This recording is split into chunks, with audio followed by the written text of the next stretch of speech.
Assalamualaikum warahmatullahi taala wabarakatuh. Kembali lagi bersama saya Salman Al-Farisi. Pada kali ini saya akan memberikan penjelasan tentang audit dan tata kelola sistem informasi dalam rangka ujian tengah semester yang diampu oleh Bapak Angkrisno Darmawan di mata kuliah Audit dan Tata Kelola Sistem Informasi. Yang pertama, saya di sini akan menjelaskan tentang tahapan audit SI menggunakan COVID 2019. Tahapan yang pertama adalah menentukan lingkup audit. Penentuan ini ditentukan ruang lingkup audit yang mencakup sistem, proses atau area SI yang akan diaudit. Yang kedua adalah identifikasi tujuan audit, yaitu apa yang ingin dicapai melalui audit ini. Langkah yang kedua adalah persiapan audit.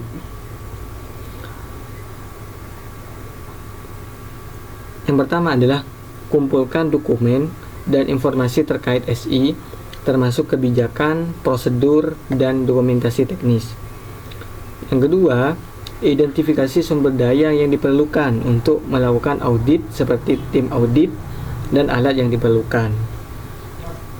Dan yang ketiga adalah tetapkan jadwal audit dan komunikasikan dengan pihak terkait. Ini merupakan tahapan-tahapan persiapan dalam audit. Nah, tahapan yang ketiga adalah identifikasi risiko dan tujuan audit. Selanjutnya, pada tahap ini ada dua tahap yang harus dilakukan. Yang pertama adalah identifikasi risiko-risiko yang terkait dengan SI yang akan diaudit. Selanjutnya adalah tetapkan tujuan audit yang spesifik berdasarkan risiko yang diidentifikasi. Nah, tahapan yang keempat adalah evaluasi kerangka kerja COVID 2019. Yang pertama, pastikan Anda memahami kerangka kerja COVID 2019, termasuk seperti prinsip, komponen, dan panduan yang digunakan untuk mengelola dan mengaudit SI. Selain itu juga identifikasi domain COVID yang relevan dengan lingkup SI atau lingkup audit. Nah, selanjutnya adalah tahapan yang kelima, yakni pengembangan rencana audit. Ini yang pertama adalah membuat rencana audit yang mencakup ruang lingkup tujuan, metodologi, dan jadwal audit. Selain itu juga identifikasi risiko-risiko audit dan pengendali yang akan digunakan untuk mengurangi risiko-risiko tersebut. Nah, tahapan yang keenam adalah pelaksanaan audit. Tadi sudah dijelaskan bahwa prosesnya dan tahapannya. Sekarang adalah proses pelaksanaannya. Yang pertama, jalankan audit sesuai dengan rencana audit yang telah disusun. Kumpulkan bukti-bukti audit termasuk wawancara, pengamatan, dan pengujian teknis. Selanjutnya, evaluasi efektivitas kontrol yang ada dalam SI itu sendiri. Setelah melaksanakan pelaksanaan audit, barulah tahap analisis hasil audit. Analisis ini mencakup bukti-bukti audit untuk menilai tingkat kesesuaian dengan standar COVID 2019. Identifikasi temuan audit termasuk ketidaksesuaian, kelemahan, dan peluang serta perbaikan. Tahapan selanjutnya adalah pelaporan hasil audit, yakni siapkan laporan audit yang mencakup temuan audit, rekomendasi, dan rencana tindak lanjut, serta sampaikan laporan kepada pihak yang berwenang, termasuk manajemen senior dan pemegang kepentingan terkait. Tahapan yang 9 adalah tindak lanjut. Jadi setelah audit selesai, pelaporan juga selesai, maka yakni tahapan pantau implementasi rencana tindak lanjut yang telah disarankan dalam laporan audit, serta memastikan bahwa masalah-masalah yang diidentifikasi dalam audit diperbaiki dan kontrol ditingkatkan. Serta yang terakhir, yakni evaluasi kembali. Secara periodik, lakukan evaluasi ulang untuk memastikan bahwa perbaikan yang diimplementasikan efektif dan bahwa sistem SI tetap sesuai dengan standar COVID 2019. Nah, Selanjutnya saya akan menjelaskan tentang desain faktor dalam COVID 2019. Yang pertama, apa sih itu desain faktor dalam COVID 2019? Desain faktor adalah faktor-faktor yang memengaruhi desain, pengembangan, pengelolaan sistem informasi dalam organisasi. Hal ini mencakup sebagai aspek yang perlu dipertimbangkan untuk mencapai tujuan organisasi dalam penggunaan SI. Nah, tujuan desain faktor itu apa? Tujuan desain faktor adalah untuk membantu organisasi merancang dan mengelola SI yang memenuhi kebutuhan bisnis, mengurangi risiko, dan mencapai tujuan strategis mereka, dan juga untuk membantu dalam memastikan bahwa SI sesuai dengan standar keamanan dan regulasi yang berlaku. Sedangkan apa sih yang dijalankan oleh desain faktor? Nah, ada beberapa karakteristik yang bisa kita lihat. Yang pertama, karakteristik SI, yakni menjelaskan sifat-sifat dasar dari SI yang perlu dipertimbangkan, seperti ketersediaan integritas, kerahasiaan, performa, dan skalabilitas. Selanjutnya ada kebijakan dan prosedur. Di sini menggambarkan pentingnya memiliki kebijakan dan prosedur yang jelas untuk mengelola SI dengan efektif. Dan juga arsitektur TI, menyediakan panduan mengenai struktur teknologi informasi yang mendukung SI, termasuk infrastruktur, aplikasi, dan data. Serta juga ada kontrak dan layanan, menekankan pentingnya kontrak, kesepakatan layanan, dan hubungan dengan pihak ketiga mungkin terlibat dalam penyediaan SI, serta kepemilikan dan akuntabilitas, pengembangan konsep kepemilikan SI dan siapa yang bertanggung jawab atas pengelolaan dan keamanan SI, serta pengukuran kinerja, menyediakan panduan mengenai pengukuran, pemantauan kinerja SI untuk memastikan bahwa SI berfungsi dengan baik. Nah, desain faktor dalam COVID-19, bagaimana melakukan desain faktor? Yang pertama, mengidentifikasi faktor-faktor desain yang relevan untuk SI. Yang kedua, membangun pedoman dan kebijakan yang sesuai dengan faktor-faktor desain tersebut. Dan yang ketiga, memastikan bahwa desain SI memenuhi persyaratan dan tujuan bisnis organisasi. Dan yang terakhir adalah melakukan pemantauan, evaluasi terus-menerus terhadap implementasi efektivitas desain SI. Nah, desain faktor ini membantu organisasi dalam memastikan bahwa SI mereka mendukung tujuan bisnis dan kebutuhan operasional mereka. Mereka juga membantu dalam memitigasi risiko yang terkait dengan penggunaan SI, memastikan kepatuhan dengan standar keamanan dan regulasi yang ada. Dan juga desain faktor merupakan alat yang sangat penting dalam kerangka COVID 2019 untuk mengelola dan mengaudit SI. Nah, selanjutnya adalah saya akan menjelaskan tentang AG, Enterprise Goal, dan juga IG, Alignment Goal, dan GAMU, Government and Management Objective. Apa sih itu AG? Atau dalam bahasa Indonesianya itu adalah tujuan perusahaan. Enterprise Goal adalah tujuan strategis dan bisnis yang ingin dicapai oleh organisasi. Tujuan perusahaan mencerminkan visi, misi, dan sasaran jangka panjang yang akan membantu organisasi mencapai kesuksesan. Tujuan ini menggambarkan arah keseluruhan perusahaan dalam memberikan panduan bagi pengambilan keputusan strategis. Mereka juga memiliki poin awal yang penting dalam kerangka kerja COVID, karena COVID berusaha untuk memastikan bahwa teknologi informasi mendukung pencapaian tujuan perusahaan. Sedangkan pengertian dari alignment goal ini mengarahkan peran TI untuk mendukung tujuan perusahaan dan memastikan bahwa investasi dalam TI sesuai dengan kebutuhan bisnis. Selanjutnya adalah Government and Management Objective atau tujuan tata kelola dan manajemen. Di sini maksudnya adalah tujuan yang terkait dengan pengelolaan dan tata kelola TI dalam organisasi. Mereka mencakup aspek manajemen, pengawasan, serta memastikan bahwa teknologi informasi dapat dioperasikan, dikelola, dan dikendalikan secara efektif. Nah, tadi sudah dijelaskan apa itu enterprise goal, alignment goal, dan government and management. Nah, sekarang di sini saya akan menjelaskan tentang perbedaan di antara tiga tadi, EG, AG, dan GMO. Yang pertama, enterprise goal adalah tujuan strategis bisnis keseluruhan organisasi yang mencapai visi dan misi. Sasaran jangka panjang mereka berfokus pada pencapaian tujuan bisnis secara umum. Sedangkan alignment goal adalah tujuan yang ditetapkan untuk memastikan bahwa TI dan teknologi informasi dalam organisasi sesuai dengan tujuan perusahaan. Mereka berfokus pada integrasi strategi TI dengan strategi bisnis. Dan yang government ini adalah bertujuan berkaitan dengan pengelolaan dan tata kelola TI. Mereka mencakup aspek manajemen pengawasan TI untuk memastikan operasi dan efektif dan pengelolaan yang baik.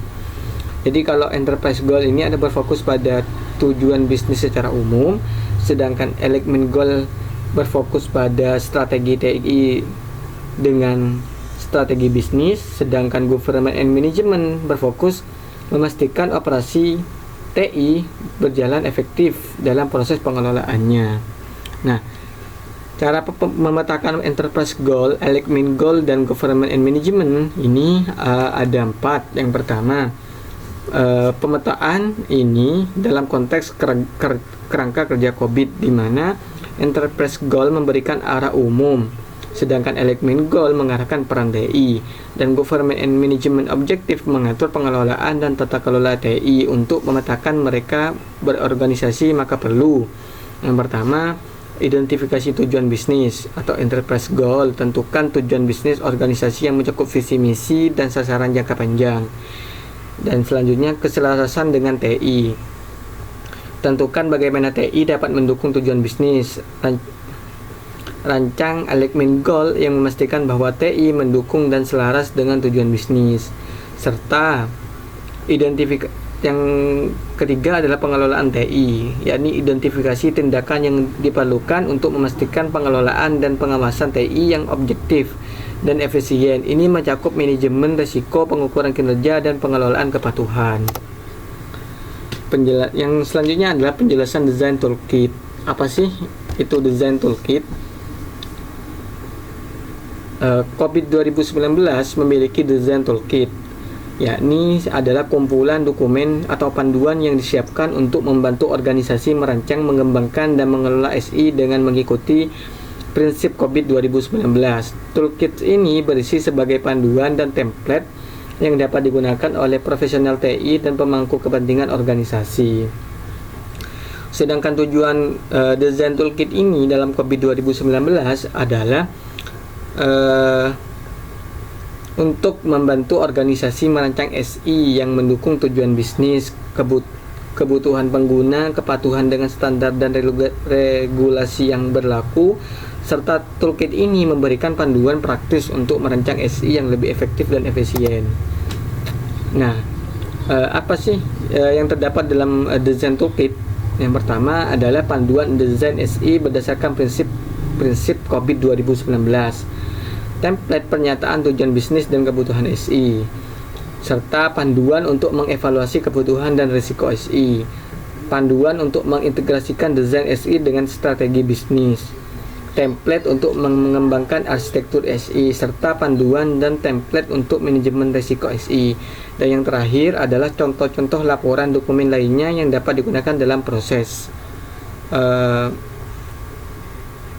penggunaan dari design toolkits. Dan selanjutnya adalah bagaimana menggunakan COVID design toolkits dalam COVID 2019. Ada 5 tahap. Yang pertama, identifikasi kebutuhan desain SI sesuai dengan tujuan bisnis dan strategi organisasi. Yang kedua adalah menggunakan panduan dan template yang disediakan dalam toolkits untuk merancang SI yang sesuai dengan prinsip COVID. Dan yang ketiga, libatkan berbagai pemangku kepentingan dan profesional TI dalam proses desain. Yang keempat adalah gunakan toolkit sebagai referensi dan sumber informasi ketika merancang SI. Dan yang kelima adalah sesuaikan dengan panduan dan template sesuai dengan kebutuhan organisasi. Nah, selanjutnya saya akan menjelaskan tentang apa itu maturity level dan capability level, serta bagaimana cara menghitung maturity level dan capability level.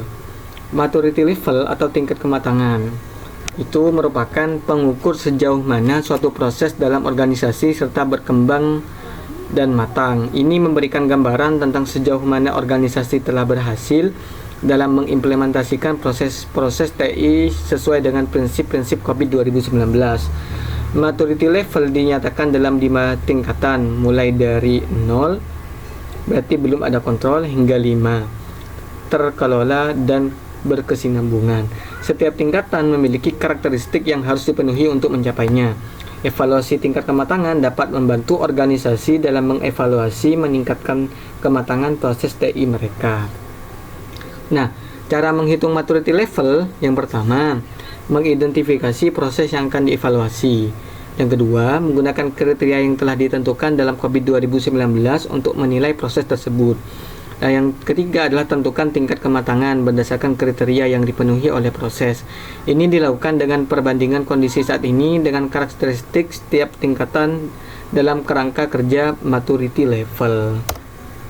Nah, tadi sudah menjelaskan tentang maturity level. Sekarang kita akan menjelaskan tentang capability level dan bagaimana cara menghitung capability level. Apa sih itu capability level atau tingkat kemampuan? Yakni adalah kemampuan organisasi untuk mencapai hasil yang diinginkan. Konteks proses TI ini memberikan gambaran tentang seberapa baik organisasi dalam menjalankan proses TI dengan efektif. Capability level dinyatakan dalam tingkatan 0 hingga 5, di mana setiap tingkatan mencerminkan tingkat kemampuan yang meningkat. Tingkat kemampuan ini mencerminkan hasil yang dapat dicapai oleh proses dan sejauh mana organisasi dapat mengukur, mengelola, dan meningkatkan. Serta cara menghitung capability level yang pertama, identifikasi proses yang akan dievaluasi, serta juga menggunakan kriteria yang sudah ditentukan dalam COVID 2019 untuk menilai kemampuan proses tersebut. Dan yang ketiga, tentukan tingkat kemampuan berdasarkan hasil yang dicapai oleh proses dalam pencapaian tujuan. Ini dilakukan dengan membandingkan hasil yang dicapai dengan karakteristik level setiap tingkat dalam kerangka kerja capability level. Nah, perbedaan dari maturity level dan capability level adalah maturity level mengukur sejauh mana proses telah berkembang dan matang dalam organisasi, sedangkan capability level mengukur kemampuan proses dalam mencapai hasil yang diinginkan. Maturity level berfokus pada sejauh mana organisasi telah memahami, menerapkan, dan mengelola proses-prosesnya sesuai dengan prinsip COVID, sedangkan capability level berfokus pada hasil yang dicapai oleh proses-proses tersebut. Perbedaan yang ketiga adalah maturity level memiliki 5 tingkatan 0 sampai 5 yang mencerminkan perkembangan proses dari tidak ada kontrol hingga terkelola dan berkesinambungan. Sedangkan capability level juga memiliki tingkatan 0 sampai 5, tetapi mereka lebih berkaitan dengan kemampuan proses dalam mencapai tujuannya. Menghitung level dan capability, maturity level dan capability memerlukan evaluasi proses TI dan hasil yang dicapai oleh proses tersebut, serta perbandingan dengan karakteristik yang telah ditetapkan dalam COVID 2019. Nah, hasil evaluasi ini dapat digunakan sebagai dasar untuk perbaikan dan pengembangan lebih lanjut dalam tata kelola TI dan proses-proses TI dalam organisasi. Nah, di sini saya sudah meresum beberapa jurnal terkait COVID 2019. Ada 3 jurnal yang saya resum. Yang pertama ini ditulis oleh Nyoman Raywidarta Kusuma, Irman Hermadi penulis kedua, Yani Nur Handriani penulis ketiga. Ini terbit pada tahun 2023 dengan judul Evaluasi Tata Kelola Teknologi Informasi di Dinas Pertanian Gianyar menggunakan COVID-19. Objeknya di sini adalah Dinas Pertanian Gianyar dengan masalah risiko TI jika tidak dikelola dengan baik, maka dapat mengakibatkan terganggunya operasional organisasi menjadi tidak optimal. Metode yang digunakan adalah COVID 2019 dengan hasil penelitian adalah tingkat kapabilitas baru mencapai tingkat 1. Dan Dinas Pertanian Gianyar mengharapkan tercapainya tingkat kapabilitas level 2. Nah, kontribusinya adalah rekomendasi dapat dimanfaatkan untuk organisasi agar setiap proses yang dievaluasi dapat mencapai tingkat kapabilitas level 2 seperti tujuan dari penelitian itu sendiri. Sedangkan resume jurnal yang kedua ini ditulis oleh Ria Widayanti dan Gilda Nadia Fianda Lestari. Ini terbit tahun 2022 dengan judul tingkat capability dan tata kelola TI pada SIAKAD menggunakan framework COVID 2019. Objeknya SIAKAD Universitas Esa Unggul, dan permasalahannya di sini dijelaskan bahwa saat ini proses penjadwalan mata kuliah masih menggunakan proses manual sehingga memakan waktu yang cukup lama, dan juga sumber daya yang dimiliki oleh Biro Administrasi Pembelajaran masih terbilang di bawah standar sehingga masih terdapat banyak peran sumber daya yang memiliki double job. Nah, metode yang digunakan adalah COVID 2019. Hasil penelitian ini adalah menghasilkan tingkat capability pada SIAKAD Universitas Esa Unggul saat ini berada pada level 3. Nah, kontribusinya adalah memberikan sebuah rekomendasi perbaikan untuk peningkatan pelayanan SIAKAD, yaitu dengan pengukuran layanan terkait penjadwalan mata kuliah pada SIAKAD dapat dilakukan dalam bentuk SERQUEL atau survei feedback dari pengguna dan kuesioner. Nah, resume jurnal yang ketiga di sini ditulis oleh Agustin Arci Mariatama dan Lovita Happy Atrinawati dan M. Gilvi Langgawan Putra dengan judul perancangan tata kelola teknologi informasi dengan menggunakan framework COVID pada PT JWT Global Logistik Indonesia yang terbit pada tahun 2022 dengan objek PT JWT Global Logistik Indonesia dengan permasalahan pemanfaatan teknologi informasi pada perusahaan ini belum sepenuhnya diterapkan berperan dalam mencapai tujuan perusahaan. Dengan metode yang digunakan COVID 2019 dan hasil penelitian ini adalah menunjukkan terdapat 4 proses penting pada perusahaan ini, yaitu manage enterprise architecture, manage risk, manage IT change, and manage operation. Nah, kontribusinya adalah rekomendasi mendukung tujuan perusahaan sehingga apabila diterapkan maka akan membantu PT JWT Global Logistik Indonesia dalam mencapai tujuan perusahaan dan menemukan keselarasan antara penggunaan teknologi informasi dan juga bisnis. Terima kasih, pemangkasan 11 November 2023. Mungkin itu saja penjelasan dari saya. Apabila ada kritik dan saran mohon disampaikan di kolom komentar. Mohon maaf, kurang lebihnya mohon maaf. Wassalamualaikum warahmatullahi wabarakatuh.